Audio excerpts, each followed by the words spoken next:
আসসালামু আলাইকুম সম্মানিত ভিউয়ার্স, কেমন আছেন? আমি মোহাম্মদ জাকারিয়া, চিকিৎসক, মোটিভেশন স্পিকার। আপনাদের মাঝে স্বাস্থ্য বিষয়ে আলোচনা নিয়ে আসলাম। বন্ধুরা, বিভিন্ন সময় বিভিন্ন ধরনের আলোচনা নিয়ে এসে আজকে স্বাস্থ্য বিষয়ে আলোচনা। বন্ধুরা, অনেকে কমেন্ট বক্সে কমেন্ট করেছে যে ইদানিং খুব যন্ত্রণাদায়ক মাথা ব্যথা। তো বন্ধুরা, কেন এই যন্ত্রণাদায়ক মাথা ব্যথা হচ্ছে?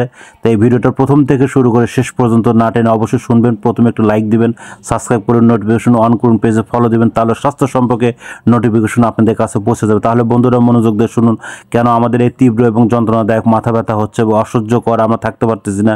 তো বন্ধুরা, আমাদের এই তীব্র এবং যন্ত্রণাদায়ক মাথা ব্যথার হওয়ার মূলত কারণ সেটা হচ্ছে যে আমাদের অনেক সময় কিন্তু সর্দি বা কাশি অনেক সময় লেগেই থাকে, বা অনেক বছর হলো বা তীব্র হিস্ট্রিতে দেখা গেছে ব্যথায়, আবার হিউজ পরিমাণ গ্যাস, সেই ক্ষেত্রে কিন্তু ব্যথা হয়। আমাদের কিন্তু আগে আইডেন্টি করতে হবে আমাদের কি হাফ ব্যথা না পুরা ব্রেনের ব্যথা, এদিক লক্ষ্য রাখতে হবে। আপনারা এলোমেলো ওষুধ না খেয়ে কোথাও কোনোভাবে এভাবে ওষুধ খাওয়া ঠিক না।